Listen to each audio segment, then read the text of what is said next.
তারিখ 5ই জানুয়ারি 2024। ভারত সেই দিন রেগে গিয়ে ভারতের সব থেকে এলিট কমান্ডো মানে মার্কোসকে নামাতে হয়। আসলে বন্ধুরা, আমি এখানে কথা বলছি মার্কোস কমান্ডোর, যার সামনে সমস্ত স্পেশাল ফোর্সেস ছোট হয়ে যায়। এই সেনাবাহিনীর ঘাতকতা আপনারা এর থেকে বুঝতে পারবেন। যখন ভারত সরকারের কাছে বাঁচানোর জন্য কোনো অপশানই থাকে না, তখন এই কমান্ডোকে মনে করা হয়।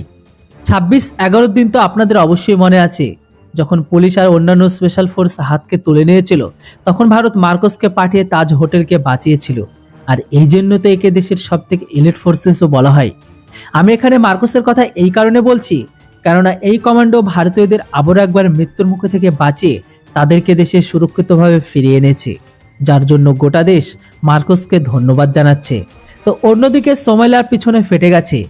আসলে বন্ধুরা, 4ই জানুয়ারি লাইবেরিয়া থেকে হিন্দ মহাসাগর আসা একটি কার্গো জাহাজকে কিছু সোমালিয়ান হাইজ্যাকাররা হাইজ্যাক করার চেষ্টা করে।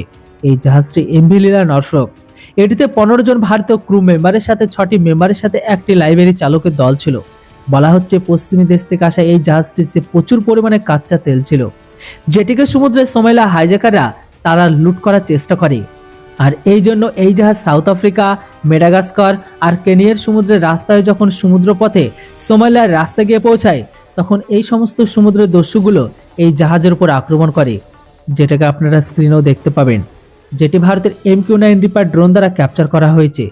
যখনই সোমালিয়ার ডাকাতগুলো এই জাহাজটিকে ক্যাপচার করার চেষ্টা করে, তখনই এই জাহাজের চালক দলগুলো UKMT-কে একটি সিগন্যাল মাপ মেসেজকে পাঠিয়ে দেয় যে কিছু অজ্ঞাত ব্যক্তি অস্ত্র নিয়ে আমাদের উপর আক্রমণ করতে এসেছে, আমাদের তৎকালীন যেন কোনো সাহায্য করা হয়।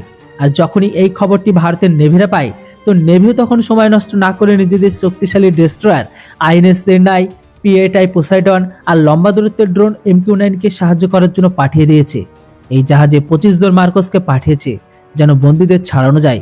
বলা হচ্ছে যখনই সোমালিয়ার লুটেরা বা ডাকাতেরা INS চেন্নাই মার্কোস কমান্ডো বাহিনীকে দেখতে পায়, তখনই তারা জাহাজকে ফেলে নিজেদের প্রাণ বাঁচাতে পালিয়ে যায়, কেননা মার্কোস কমান্ডো গুলি চালানোর আগে কোনো ওয়ার্নিংকে দেয় না।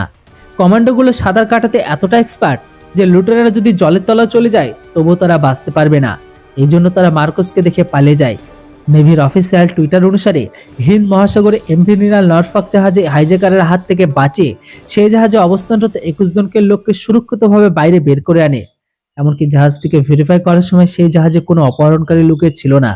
তো এখন এই জাহাজটিতে তার গন্তব্যস্থলে ভারতীয় সেনা সফলভাবে পৌঁছে দিয়েছে। এর সাথে সাথে সোমালিয়াকে ওয়ার্নিং জারি করেছে যে তাদের লুটেরারা যেন ভারতের জাহাজ থেকে সর্বদা দূরে থাকে, না হলে তাদেরকে সমুদ্রে ডুবিয়ে মারবে। সব থেকে এখানে ভালো ব্যাপার এটাই যে নেভির সূচনা পেতেই সাথে সাথে অ্যাকশনে নেমে আসে আর বড় হাইজ্যাক হওয়া থেকে বেঁচে যায়। এই জন্য আপনারা ভারতের সমস্ত মার্কোসদের জন্য একটি জয় হিন্দ কমেন্ট বক্সে অবশ্যই লিখবেন। Thanks for watching.